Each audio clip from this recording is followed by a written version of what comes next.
Masechet Yom Hadafain Aleph, on commence Bezrat Hashem Hadafain Amud Bet en bas. Aux deux points, Kidesh Shadav Raglav Tanu Rabbanan. La Gemara ramène une braïta à propos de l'ordre des avodot que le Kohen Gadol devait faire à Kippour. Tanu Rabbanan Uva Kohen Elol Moed, dit le pasuk, le Kohen Aaron rentrera dans le Echal, dans le Oel Moed. Lama Uba, la Torah ne nous dit pas pourquoi il rentre. Une fois que la Torah a terminé de dire les avodot qui se font dans le Kodesh HaKodashim, dans le Kodesh, avec le sang du taureau, du bouc, avec les ktoret, après ça la Torah nous dit il rentrera dans le Oel Moed. Et on ne sait pas pourquoi, Lama Uba. Le Oti et Akav et Amarta, la Torah ne nous dit aucune avoda à faire là-bas, il rentre pourquoi? Pour rien. Il rentre pour retirer le Kaf et la Marta, le Kaf dans lequel il y avait les ktoret, et la Marta dans laquelle il y avait les braises, sur laquelle on a fait les ktoret. Chez quoi la paracha Kula Nemra la Seder, toute la paracha de la avoda de Kippour est écrite dans la Torah selon l'ordre des avodot qu'il fallait faire, Chutz mi pasuk, à l'exception de ce pasuk-là, qui en réalité se faisait après les psukim suivants. Parce qu'il devait sortir, faire certains korbanot dehors, avec des bigdei zahav, avec les 8 vêtements, et encore une fois changer de vêtements pour reprendre les 4 vêtements blancs avec lesquels il rentrait au Kodesh HaKodashim, pour ressortir le kaf et la marta. Mai Tama, pour quelle raison on dit que ce pasuk-là n'est pas dans l'ordre? Amar Avrizda Gmire, on a appris à la Chale Moshe Misinai, Chamesh Tvilot Vasara Kiddushin, Tovel Kohen Gadol Kadesh Bo Bayom. Chamesh Tvilot, 5 fois il va au mikvé, Vasara Kiddushin, et 10 fois il se lave les mains et les pieds. Donc Tovel Kohen Gadol, il se trempe, Kadesh Bo Bayom, il fait les Kiddushim. Vei Amrat Kesidran, et si tu laisses les psukim selon l'ordre qui sont écrits dans la Torah, Kesidran Ktive, comme ce qu'ils sont écrits, Lomashkachatla, tu ne trouveras pas, et la Shalosh Tvilot Veshisha Kiddushin. Tu ne trouveras uniquement 3 mikveh, 3 Tvilot, et 6 fois Kiddush Adaim Raglaim. Pourquoi? C'est très simple. Une fois, il commence toutes les avodot qui se font à l'extérieur, il fait un changement, donc ils doivent aller une deuxième fois mikveh, après avant la deuxième série d'avodot, et de Kiddushim. Il fait toutes les avodot qui se font à l'intérieur avec les bigdei lavan, les 4 vêtements blancs.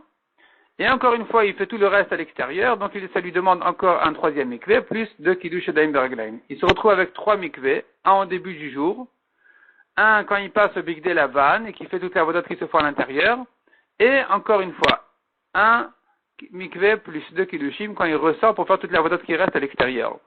Et dans ce cas-là, on se retrouve avec 3 tvilot et 6 kiddushim. Alors on a appris qu'il en faut 5 et 10.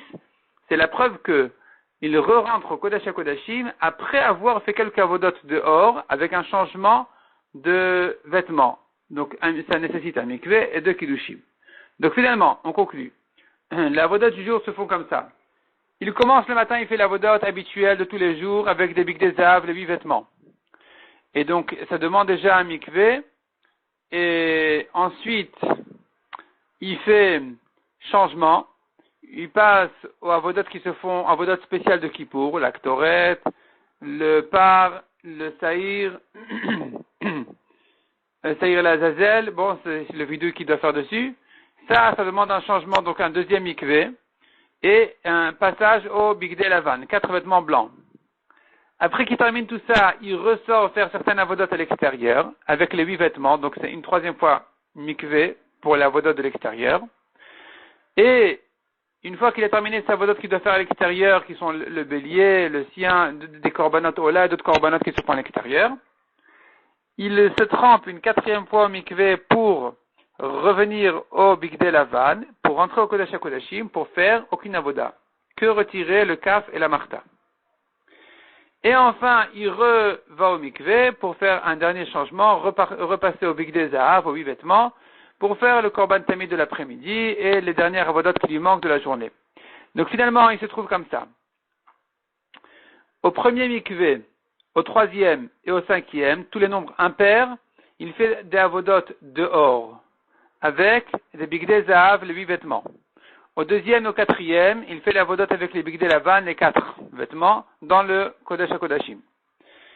Et donc c'est comme ça qu'on arrive enfin à 5 mikveh, et donc 10 kiddushim, puisque à chaque fois il va au mikveh, il fait un kiddush adaim veraglaim, il se lave les mains et les pieds avant et après.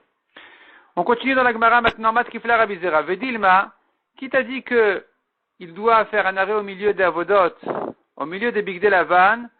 La Torah nous dit en fait toutes les avodot qui se font avec les bigdei lavan en même temps. Tout ce qui se fait à l'intérieur, la Torah nous le dit en même temps, alors qu'il fallait faire un arrêt au milieu, de manière à arriver à, comme on a dit, à 5 mikveh. 5 mikveh et 10 kiddush adaim verglaim, 10 kiddushim. Et qui t'a dit, demande à Gemara, que l'arrêt se faisait en désordre, c'est-à-dire les psukim sont écrits en désordre parce qu'il faudra, les psukim qui sont écrits après Uva Aaron Elohim Moed, après que la Torah nous dit qu'il rentre pour sortir le kaf et la marta, la Torah nous dit qu'il sortira pour faire son korban ola, son bélier, le bélier du peuple. Et en réalité, on est en train d'apprendre ici que ce passouk est en désordre parce que il faisait d'abord les holot, son bélier, le bélier du peuple, et ensuite il re-rentrait au Kodesh HaKodashim pour sortir le kaf et la marta. Et là, la Gemara demande, mais qui t'a dit d'inverser les psukim? Vedil mamav sikle, peut-être que l'arrêt se faisait au milieu des avodot qui se faisaient à l'intérieur, effectivement il était obligé de sortir, faire un mikveh, changement de vêtements et tout ça, mais pas pour faire ce qui est écrit dans le pasuk suivant. On ne va pas inverser l'ordre des psukim. Peut-être que ce qu'il devait faire, c'est Besaïr Anasa Bachutz. Il y avait un korban khatat, le bouc qui se faisait dehors, pas le Seir Lachem, ni le Seir Lazazel, c'est un bouc du korban Moussaf, le Seir khatat, qui se faisait dehors, ça veut dire dans la Hazara. Et lui, il se faisait évidemment avec des bigdei zahav, avec tous les 8 vêtements. Et c'est peut-être ça qui rentrait, qu'il fallait intercaler dans les psukim, des bigdei lavan. La Torah nous donne une liste de choses à faire avec les bigdei lavan. La Torah elle met toute la liste suivie, alors qu'il y avait un arrêt à faire au milieu, comme on l'a prouvé, de manière à arriver à 5 mikveh et 10 kiddushim. Mais l'arrêt ne se faisait pas avec des choses, ce qu'on devait intercaler n'est pas forcément ce qui est écrit dans le pasuk d'après pour inverser les psukim. Peut-être non, on prendra un pasuk d'ailleurs, qui est écrit dans une autre paracha, qui est le bouc de Khatat, qui se fait à l'extérieur, qui est écrit dans Parashat Pinchas, très loin d'ici, là on est dans Haremot, et c'est ça ce qu'il faisait, c'est ça ce qu'il fallait intercaler, de manière à ne pas inverser les psukim. Amar Abaye répond à Gemara, Amar Ikra, Veyata ve'asa et olato. La Torah dit, il sortira, il fera sa ola. Mitzia Rishona Avid, la première fois qu'il sort du Kodesh HaKodashim, il doit faire sa ola. Avid Elovel Am, il fait son bélier, le bélier du peuple. Donc, on comprend de là qu'il faut inverser les psukim et dire qu'à la première fois qu'il est sorti du Kodesh HaKodashim, il sortait faire son bélier, le bélier du peuple, pour Korban Ola, et il re-rentrait, ce qui est écrit dans le pasuk juste d'avant, au Kodesh HaKodashim, pour ressortir le kaf et la marta. Donc finalement, ces psukim-là sont en désordre. Rava Amar Amarkra. Rava, il dit, tu sais, d'où je sais qu'il fallait intercaler au milieu des bigdei lavan encore une avoda qui se faisait avec les bigdei zahav, les 8 vêtements, parce que la Torah nous dit, Ufashat et bigdei habad, il enlèvera les vêtements de lin, chez En Talmud le Marachar Lavash. La Torah n'avait pas besoin de me dire il s'est vêtu de ces vêtements-là. C'est évident, Klum Adam Pochet et la Meshelovesh. N'est-ce pas qu'un homme ne se déshabille que de ce qu'il s'est habillé? Pourquoi la Torah me dit qu'il avait vêtu? Et la Talmud de Marachar Lavash, chez Lavash Kvar, pour me dire non, c'est pas la première fois d'ailleurs qu'il porte ses vêtements blancs, il les avait déjà portés, plus tôt. Je comprends de là qu'il a fait déjà un changement. Donc, au deuxième mikveh, il portait déjà des vêtements blancs. La Torah me dit ici, tu sais, il va enlever les vêtements qu'il a portés. C'est-à-dire qu'il avait porté déjà. Il s'en était vêtu le matin, au deuxième mikveh, et maintenant il va les enlever après le 4e mikveh. C'est-à-dire, il est passé de Zahav à Lavan le matin, il est passé de Lavan à Zahav pour faire le bélier comme on a dit, et ensuite, il est repassé de Zahav, les 8 vêtements, à Lavan, les vêtements en lin, on en est ici au 4e mikveh pour ressortir le kaf et la marta, et c'est là où la Torah me dit, sache qu'il va enlever les vêtements qui s'en étaient vêtus auparavant, donc c'est-à-dire qu'il avait déjà au 2e mikveh porté des vêtements blancs, et maintenant, ici, au 4e mikveh, il les remettait. Pas les mêmes, mais il remettait des vêtements blancs de lin. Donc je comprends de là qu'il fallait il fallait intercaler encore une étape qui n'était pas écrite dans les psukim. Malkifla Rabba Barav Shila. Rabba Barav Shila objecte et demande, la même question qu'on avait posée juste avant, peut-être que c'est vrai, tu me prouves qu'il fallait intercaler une avoda en bigdei zahav, c'est vrai que tu me prouves qu'il faut intercaler une avoda qui se faisait à l'extérieur avec les 8 vêtements, mais qui dit que ce qu'il fallait intercaler c'était les béliers de Ola? Peut-être que non. C'était tout simplement le bouc de Moussaf, le bouc de Khatat qui se faisait dans la Hazara, qui écrit ailleurs, il n'est pas écrit du tout dans notre contexte. Répond la Gemara active Yatsa Veasa. On a déjà répondu. La Torah nous dit, il sortira et il fera. Donc, dès que, la première fois qu'il sort du Kodesh à Kodashim, du Kodesh, pour faire d'Avodot dehors, c'est là où il fait les béliers, de Ola. Et donc, on ne va pas les laisser pour plus loin. Donc, on est obligé de désordonner les psukim. Quand la Torah me dit, après qu'il sort le Kaf et la Martha, il sortira, il fera les béliers, en réalité, il sortira, il fera, c'est à sa première sortie. C'est pas à sa deuxième sortie. Donc, c'est quand il passait la première fois de Bigdei Lavan à Bigdei Zahav. Donc, on est en train de parler ici du troisième mikveh, la troisième étape des Avodot du jour, où là, il faisait dehors les béliers. La paracha Kula Nemra la Seder. La Gemara demande, est-ce que vraiment tout le reste de la paracha est écrit selon l'ordre de la Avoda qu'il fallait faire? Vea pourtant, créative, dans les psukim il est écrit, Ve'etrele v'chatat yaktir ha-mizbecha. La Torah dit, il va brûler au Mizbeach les graisses de Khatat. Ve'hadar est ensuite écrit, Ve'etpar ha-chatat ve'etzair ha-chatat. Et le taureau de Khatat. Et le bouc du Khatat, c'est-à-dire par ve'etzair qui se font au Kodesh HaKodashim, seront brûlés. Il faut les sortir en dehors de la ville pour les brûler. Donc je comprends de l'ordre des psukim qu'il faut d'abord brûler les graisses du par et du saïr et ensuite brûler leur corps en dehors de la ville. Veilu anantnan, alors que nous avons appris dans la Mishnah. Autrement, on a dit à Roet Kohen Gadol Keshehu Kore, celui qui voit le Kohen Gadol faire Kriyat Torah et non repar vesaïr et nisrafin. Il ne peut pas voir le par et saïr brûler en dehors de la ville. Donc, ça se faisait en même temps. La Kriyat Torah se faisait en même temps qu'on brûlait le par et le saïr. Veilu emureh chatat, alors que brûler leur graisse au misbeach, batarachim aktirileo. C'était plus tard qu'il est brûlé. Donc, on a un problème. On est en train de trouver des mishnayot, qu'on brûlait d'abord le corps du taureau et du bouc en dehors de la ville, et plus tard, on brûlait leur graisse au misbeach. Alors que dans les psukim, c'est écrit le contraire. D'abord, c'est écrit dans les psukim de brûler les graisses, et ensuite, c'est écrit dans les psukim, celui qui brûle le taureau et le bouc, il devient tamé. Donc je comprends que d'abord on brûle les graisses et ensuite on brûle leur corps. Répond la Gemara, Emachot mi pasuk ze ve'elach. Il faut dire que la paracha est écrite dans l'ordre, sauf depuis le pasuk qui parle de la sortie du Kaf et de la Martha du Kodesh HaKodashim. Ve'elach et tous les psukim suivants aussi ne sont plus dans l'ordre. Demande la Gemara au Maï Chazit de Mishabash Tikrai, qu'as-tu vu de désordonner les psukim? Shabish Matnita, désordonner les Mishnayot. Pourquoi tu changes l'ordre des psukim pour maintenir l'ordre des Mishnayot? Fais le contraire. Amar Abaye répond la Gemara, Amar Kra la Torah dit, Ve'amshaleach ve'asoref. Et celui qui a envoyé le Seir et l'Azazel est tamé, et celui qui a brûlé le par et le Seir sera tamé. Ma meshaleach de Meikara, de même que le meshaleach qui a envoyé le Seir et l'Azazel, il avait fait déjà, la Torah ici est en train de parler du passé. Af soref de Meikara. De même, le soref qui brûle le par et le saïr, c'est pas qu'il est fait à cette étape-là maintenant. C'est qu'il les avait fait déjà plus tôt. C'est-à-dire que la Torah termine le Seder Avoda, l'ordre des Avodot, et après elle revient en arrière en me disant, sache que celui qui a envoyé le bouc, la Zazel, entre parenthèses, depuis longtemps, lui, il est tamé. Et la Torah dit d'ailleurs aussi, celui qui a brûlé le par et saïr, le taureau et le bouc, il est aussi tamé. Donc ici aussi, ça se rapporte sur une étape qui a été faite plus tôt. Donc l'ordre des psukim ici n'est pas l'ordre des avodot. Simplement la Torah en fin de journée, elle nous raconte quelle est la halakha, quel est le statut de celui qui s'est occupé de jeter le saïr l'Azazel et quel est le statut de celui qui avait auparavant brûlé le par et saïr. Mais pas que c'est maintenant qu'on le fait. Donc finalement on brûle d'abord et plus tard on s'occupera des graisses du korban au misbeach.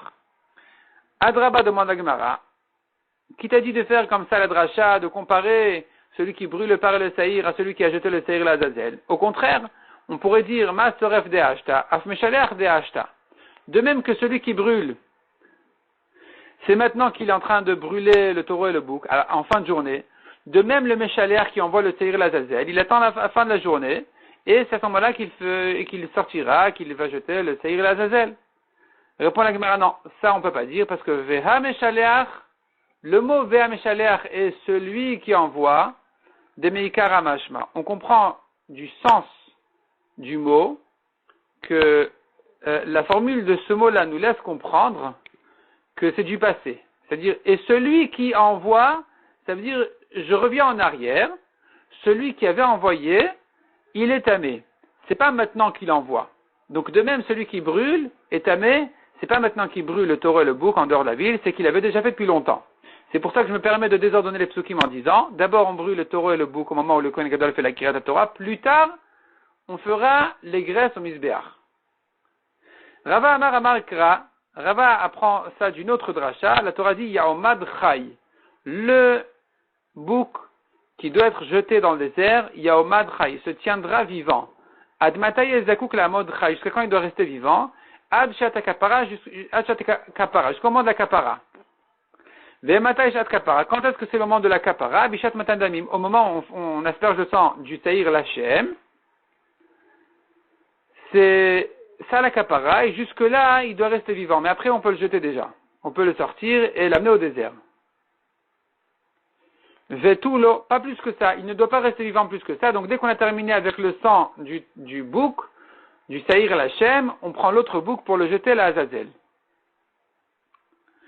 Et donc, conclusion, il faudra dire que les psukim les psukim sont accomplis dans l'ordre des psukim, donc dans toutes les premières étapes de la Avoda, c'est-à-dire le premier mikvé, qui sont les étapes de la Avoda qui se font dehors avec les bigdei zav, les 8 vêtements, qui sont le tamid du matin, et ce qui va avec, la benora, l'ektoré du matin. Après ça, il passe au bigdei lavan, aux 4 vêtements pour faire la Avoda spéciale de Kippour, qui sont l'ektoret, le par, le saïr, le goral, et ce qui va avec. Après, il ressort, et donc, encore une fois, il va au mikvé, là, on passe à la 3e étape, qui sont les deux béliers des Ola qui se font à l'extérieur. Il se retrempe au mikvé pour faire la 4e étape qui n'est que de rentrer au Kodesh HaKodashim. C'est pas que, c'est grand, mais il ne fait que sortir le Kaf et la Martha.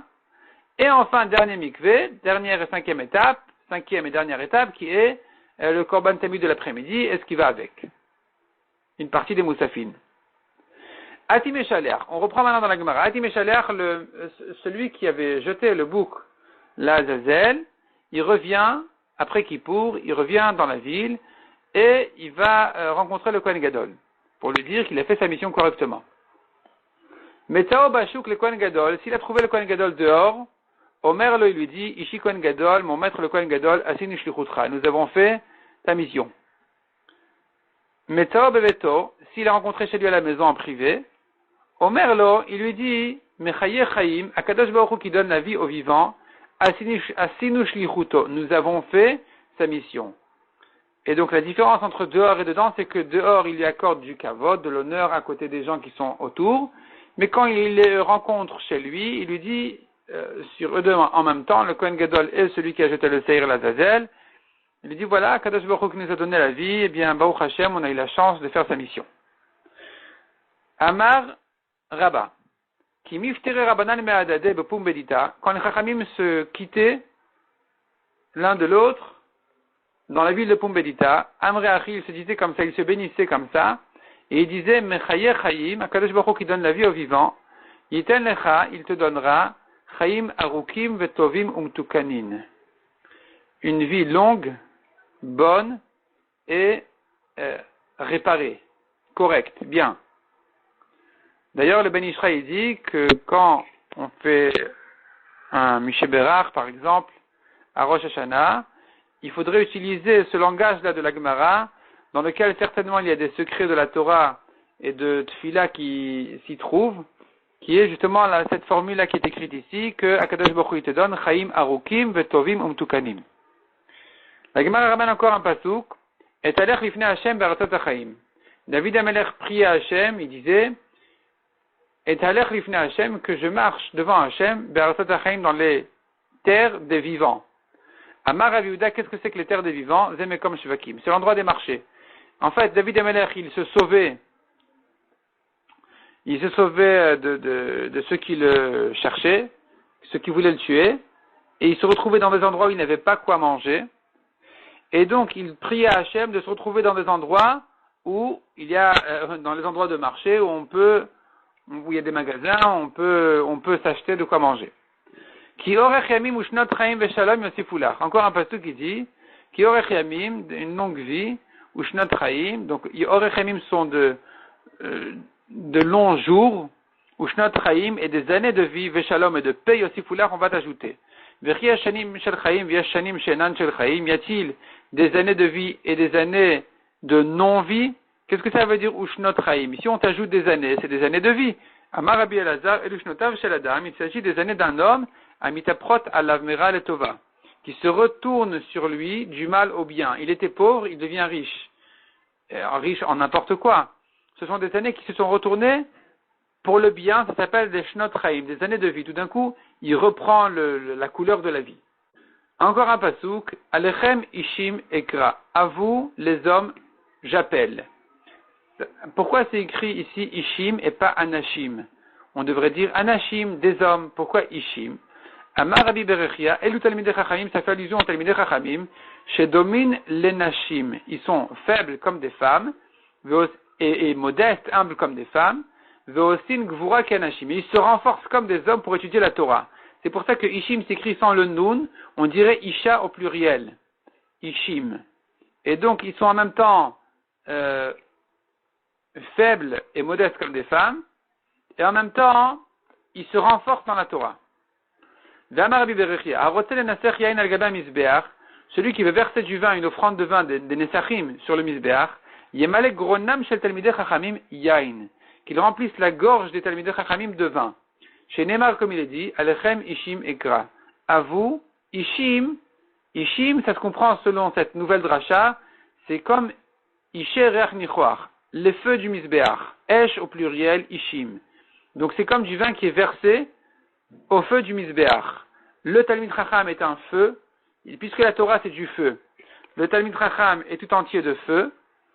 C'est la Torah qui brûle en lui. Et dans ce feu qui brûle, tu verses du vin. C'est comme des Nesachim. C'est comme une offrande de vin qui est versée au feu du Mizbeach. Ve'amar Rabbi Berechia, Imroé Adam chez Torah posek et mizaro.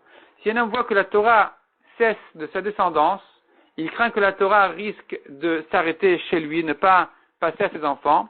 Yisab bat Talmid Chacham, qu'il se marie avec une fille de Talmid Chacham.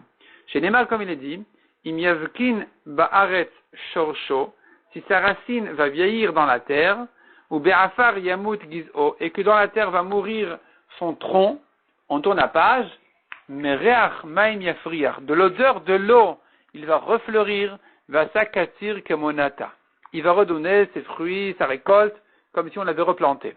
Donc, à partir du moment où il y a une odeur d'eau à côté, qui est la mère, la maman de ses enfants, qui est une fille d'un Talmid Chacham, donc il y a de l'eau là-bas, parce que le Talmid Chacham, la Torah est comparée à l'eau, donc finalement son beau-père donne à sa femme de lui-même, de cet homme-là, qui est la fille de son beau-père, il lui donne une odeur d'eau, elle qui a grandi chez un Talmid Chacham, elle aura la capacité de faire passer la Torah à ses enfants.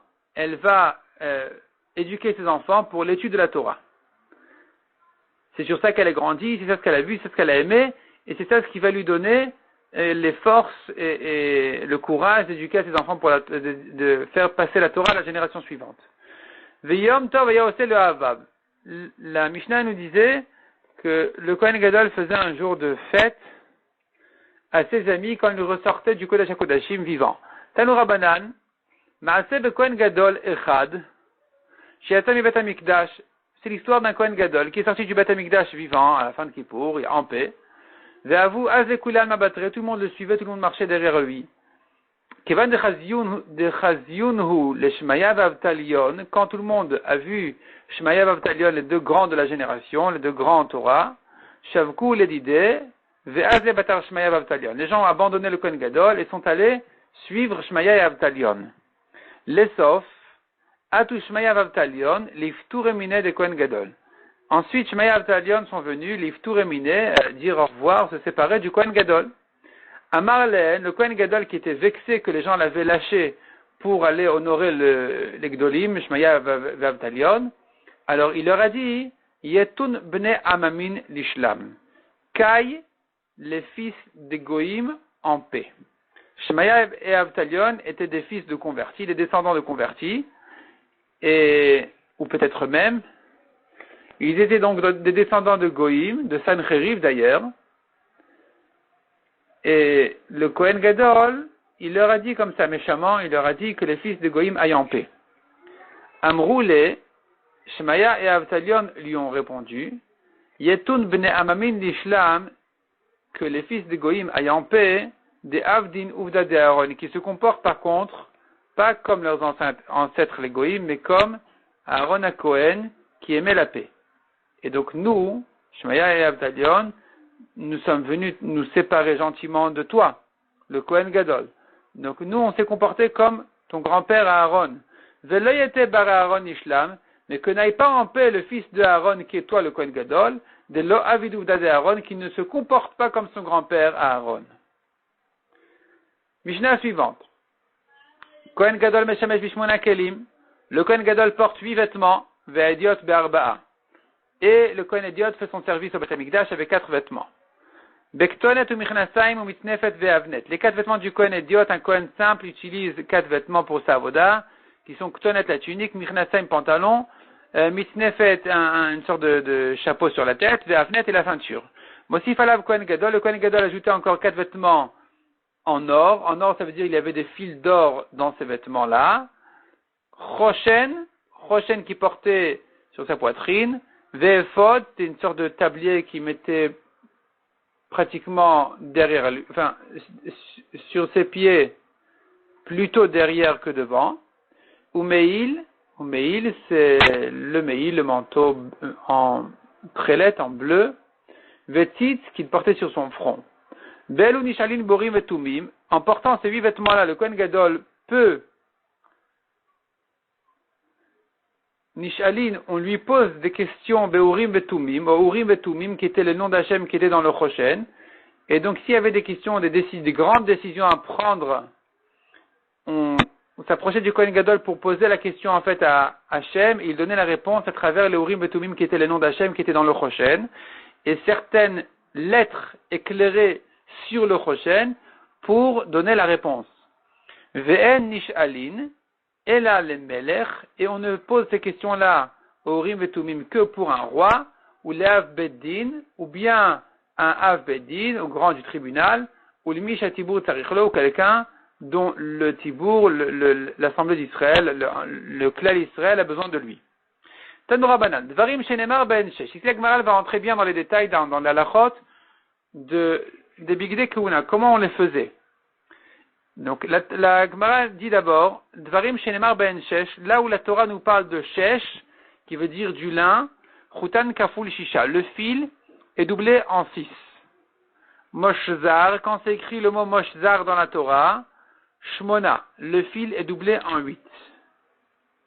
Meil Shnemasar, le Meil que portait le Kohen Gadol en laine, teinte en bleu, était doublé les fils en 12, Parochet, Esrim, Ve'arba'a. La parochet en 24, chaque fil était doublé en 24, fois 24, et enfin, Choshen Ve'ephod, Esrim Ushmona, le Choshen et le Ephod que portait le Kohen Gadol, leur fil était doublé de 28 fils.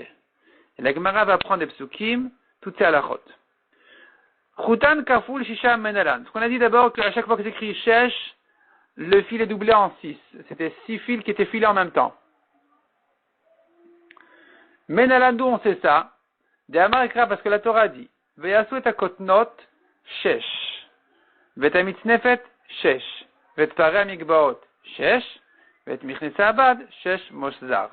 Donc la Torah ici, elle ramène une liste de 5 choses qui étaient faites de Shesh, de lin. Premièrement, Hakotnot, les tuniques des Kohanim, Shesh, en lin. Vet amitznefet et les chapeaux, Shesh, en lin. Vet para mikbot, qui étaient les chapeaux d'un Kohen Idiot. Mitznefet, c'est pour le Kohen Gadol, et mikbot, c'est pour un Kohen Idiot. Encore une fois, Shesh en lin. Vet michnesa abad, des pantalons, Shesh Moshzar. Donc les pantalons, c'est pas comme les nôtres, c'est les pantalons intérieurs.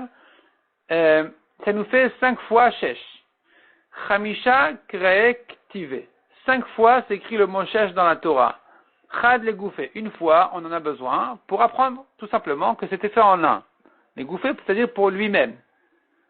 Dekit naneavu, que ce soit de lin. Vechad. Shieh Chutan Kaful Shisha. Un une deuxième fois c'est écrit dans la Torah shesh, un mot shesh vient nous apprendre le nombre shesh, qui veut dire c'était doublé en 6. Vechad shiyu shezurin.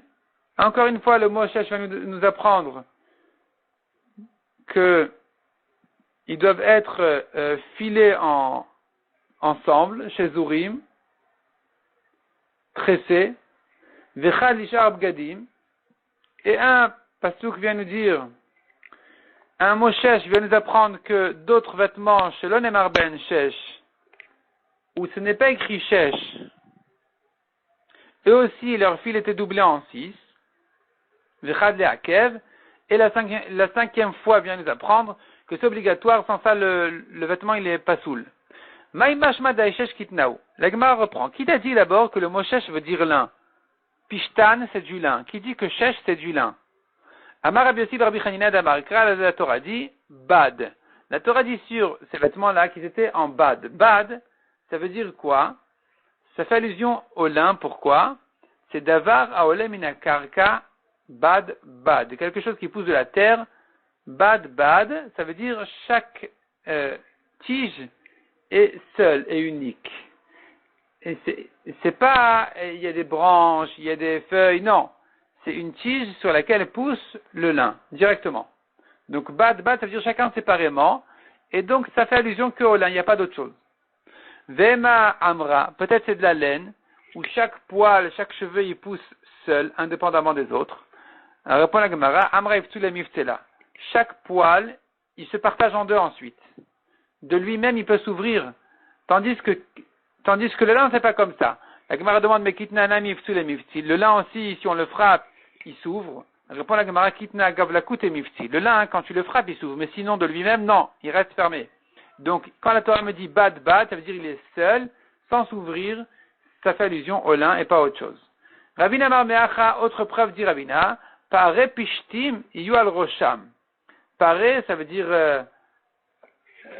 l'honneur des chapeaux qu'ils portaient en lin sur leur tête. Pishtim, c'est écrit, pishtim c'est du lin. Ou michnese pishtim yol motneim, les michnasaim aussi étaient en lin, sur leur taille. Donc on voit que ce que la Torah dit ailleurs, shesh, ici, le pasuk dans Yechezkel appelle ça pishtim, donc on apprend de là que shesh veut dire du lin, pishtim. Amar le Ravashi a demandé à Ravina, cette Alacha, mais Kamede Ati Yechezkel, avant que Yechezkel ne soit venu, Manamara, Yechezkel était enfant du premier Beth Amikdash. Donc il y avait beaucoup d'années, de centaines d'années, depuis que la Torah a été donnée jusqu'à Yechezkel. Donc jusqu'à que Yechezkel est venu, d'où on savait qu'il fallait faire tout ça en lin. La Gemara dit, ça c'est pas une question. Ultamer d'après toi, Adama Ravrizda, ce que Ravrizda dit que d'abord Mitorat Moshe Rabbeinu lo lamadnu, il y a une Alacha qu'on n'a pas appris de la Torah de Moshe, Midivre Yechezkel ben Bouzi lamadnu. On l'a prise des psukim de Yechezkel. Le pasuk qui dit dans Yechezkel, Kol ben Echar, Aral lev ve Arel basar, Kol ben Echar, donc tout fils étranger, Aral lev, avec le cœur bouché, ve Arel basar, ou qui n'a pas fait la mila, donc il a son corps est bouché, Lo yaval mikdashi, il ne rentrera pas dans mon mikdash pour me servir. De là on apprend quelqu'un qui, Ben Echar, un fils étranger, c'est quelqu'un qui ne garde pas les mitzvot. Il est devenu étranger à son Père du ciel, dit Rashi. Donc lui, il est Aral Lev, il a le cœur bouché. Ou bien quelqu'un qui n'a pas fait la Mila, même si c'est un tzaddik, on ne lui a pas fait la Mila, il ne s'est pas fait non plus la Mila parce que ses frères sont morts après la Mila. Donc c'est dangereux, on ne peut pas lui faire la Mila. Ces deux-là sont psulim pour la Avoda. Et ce pasouk est un chidouche qui est écrit dans Yechezkel. Il n'est pas écrit dans la Torah. Ah, mais Kamedati Yechezkel, cette chose-là avant que Yechezkel ne soit venu. Manamara, qui c'est qui l'a dit? D'où on apprend. Et la Gemara Gmirela, tu es obligé de dire que c'est une halakha qu'on avait apprise par cœur. Elle a été transmise par cœur à la Chala Moshe Misinai. Ve'ata Yechezkel ve'asmecha akra. Yechezkel est venu et il a écrit dans le pasouk. Achanam ici aussi, quand tu me demandes qui dit que Shesh c'est du lin, Gemara Gmirela, on savait que Shesh c'est du lin, c'est comme ça qu'on a pris de Moshe, c'est comme ça qu'il a reçu d'Hachem. Donc c'est pas écrit dans les psukim, mais on sait. Quand Yechezkel est venu, il a écrit dans les psukim. Il a appuyé cette halakha sur les psukim. Ça c'est Shesh. Donc on a vu déjà Shesh, il est doublé en 6. Moshzar Shmone. Quand c'est écrit dans la Torah Moshzar, il est doublé en 8. Menelandon, c'est ça. Dirtiv, il est écrit dans le pasuk, Ve'asu al-Shulam et ils ont fait en bas du Meil, Rimoné, des grenades, Trelet Vergaman Vetolat Chani, des grenades en laine Trelet teinte en bleu, ciel, Vergaman, et rouge, pourpre, Vetolat Chani, et encore une sorte de rouge, Moshzar, et ici c'est écrit Moshzar. Donc on voit que ces fils-là, qui formaient ces grenades étaient faits de ces fils-là en laine, de toutes ces couleurs, et ils étaient Moshzar, ils étaient tressés ensemble. Veyalif Moshzar, on fait une Zerachava du mot Moshzar au mot Moshzar, mi parochet de la parochet. Ma'alala netrim d'arba, afka netrim d'arba. De même que la parochet, chaque fil était doublé en 24, comme on verra ensuite. Ici aussi, chaque fil était doublé en 24. Or, il y avait 3 espèces. Ça me fait 8 par espèce. De'ava kol chad vechad tamne. Pour le trelet, il y avait 8 fils. Pour le argaman, il y avait 8 fils. Pour Tolat Chani, il y avait 8 fils. En tout, ça faisait 24, comme la parochet. Demande la Gemara Venelaf Mechoshen Ve'ephod. Pourquoi tu apprends les grenades de la parochet, qui est le rideau, en fait, du Mishkan? Tu devrais apprendre ça plutôt du Choshen et du Ephod, en disant Ma'alala Nesrim Ushmona, Afka Nesrim Ushmona, de même que là-bas, chaque fil était doublé en 28 et pas en 24. Ici aussi, c'est en 28. Répond la Gemara, Danin Davar Shelon Emar Bozahav, Mi Davar Shelon Emar Bozahav. On compare une chose dans laquelle il n'y a pas d'or à une chose dans laquelle il n'y avait pas d'or, comme la parochet, aux grenades. Les grenades, on les compare à la parochet parce qu'il n'y avait pas de fil en or. La Fouk et Choshen Ve'ephod, tandis que dans le Choshen et l'Ephod, c'est différent. Chez Nemar Ben Zahav, là-bas, la Torah a parlé des fils en or aussi qu'il y avait dedans. Alors, demande la Gemara Adraba. Au contraire, Danin Begadu Beged, on devrait comparer les grenades du Meil, qui fait partie d'un vêtement, au Choshen et Ephod, qui sont une sorte de vêtement aussi du Kohen Gadol. La Fouk et Parochet, de Oelu, et ne pas les comparer à un rideau qui n'est qu'une tente. Donc ça ressemble plutôt au Choshen et Ephod qu'à la Parochet. Et là répond la Gemara, Danin me Avnet, on apprend du Avnet. On apprend du Avnet, la ceinture. Vedanin Beged Vedavar Shelon Emar Bo Zahav, et donc on compare un vêtement dans lequel il n'y a pas d'or, Mi Beged Vedavar Shelon Emar Bo Zahav, d'un vêtement dans lequel la Torah ne parle pas d'or. Et donc c'est pour ça qu'on va les comparer au Avnet. Dans le Avnet, il y avait 4 espèces, chacune doublée en 6. Quand c'était filé en même temps, tout est tressé en même temps, on obtenait 24 fils. Donc chaque fil était doublé en 24. Ici aussi pour les grenades, c'était doublé en 24. Mais la différence, c'est que dans le Avnet, il y avait 4 espèces, parce qu'il y en avait 3 en laine et il y avait aussi un fil de lin. Chacun était doublé en 6, ça fait 24. Or ici, quand tu prends ces 24-là, tu les partages en 3 fils de laine, parce qu'il n'y avait pas de lin dans les rimonymes, il n'y avait que de la laine et 3 espèces de laine, 3 sortes de couleurs de laine. Alors, finalement, tu vas obtenir 8 fils par couleur. Et donc, on va les comparer, les rimonymes au Avnet, et pas à la parochet. Et pas non plus au Ephod de Choshen. Donc, j'apprends 24 de 24 et pas 24 de 28. Ven Dani Davar Shen Bozav, je ne compare pas les rimonymes dans lesquels il n'y avait pas de fil en or, mais Davar Shesh Bozav, au Choshen et Ephod dans lesquels il y avait de l'or. Rav Maria Amar, deuxième réponse de la Gemara, d'où je sais qu'il n'y avait que 24 et pas 28. Pourquoi je compare les rimonymes à la parochet et pas au Choshen et Ephod? Répond Rav Mari, Ta'asenu Ktiv. Ta'asenu Lazé, Velo Leacher. À propos du Choshen, c'est écrit, tu le feras comme ça, et pas un autre. Donc ce n'est que le Choshen qui est fait comme ça, doublé en 28, et pas un autre. Donc finalement, pour les rimonymes, je vais les comparer plutôt à la parochet qui était doublée en 24, et pas en 28. Ravashi Amar, troisième réponse, Ve'asit Aktiv. La Torah dit, tu feras, il faut les faire égales. Tout ce qu'on fait doit être égal, le même nombre de fils. Verchina Avid. Et si tu me dis 28 fils pour 3 espèces dans les rimonymes, dans les grenades du Meil, tu ne sauras pas comment les partager également. Navid la tada sara sara, si tu fais les 3 espèces de laine, les 3 couleurs de 10 fils chacune, à voulot laine, on a dépassé les 28, on est arrivé à 30. 3 fois 10, 30. Navid tre de tisha tisha, si tu fais maintenant deux couleurs de 9 fils chacune, donc ça fait 18. V'chad asara, la troisième, tu lui mets 10 fils pour arriver à 28. Amarka ve'asita, c'est pas possible, la Torah dit tu feras pareil. Shu kol asiotav shavot. Il faut que tous les fils soient le même nombre, donc on ne doit pas faire comme ça. Le partage équitable ne se fera pour 3 espèces que si il y avait 24 fils en tout, et pas 28. Et donc il y avait 24 fils qui étaient partagés en 3, Trelet, Argaman et Tolat Chani, les 3 couleurs de la laine. Et donc j'obtiens finalement 8 fils pour chacune. C'est de là on a appris qu'il y avait 8 fils dans le mot Moshzar. Quand la Torah me dit Moshzar à propos de Rimonim, qui étaient fait ces grenades-là en bas du Meil de ces 3 espèces-là de laine, 3 couleurs de laine, je sais que c'était en fait un fil de 24, doublé en 24, partagé en fait en 3, 8 fils pour chaque couleur de laine, en tout 24. La Gemara va continuer à nous expliquer la suite de la Braïta, à propos de la chôte du Meil, comment est-ce qu'il était fait, et ce qu'il nous reste qu'on a vu encore dans la Braïta, on a vu Meil x 12, chaque fil était doublé en 12, la parochette en 24, le prochain éléphant en 28, et on va l'apprendre dans le daf suivant, toute ça la chôte là des psukim.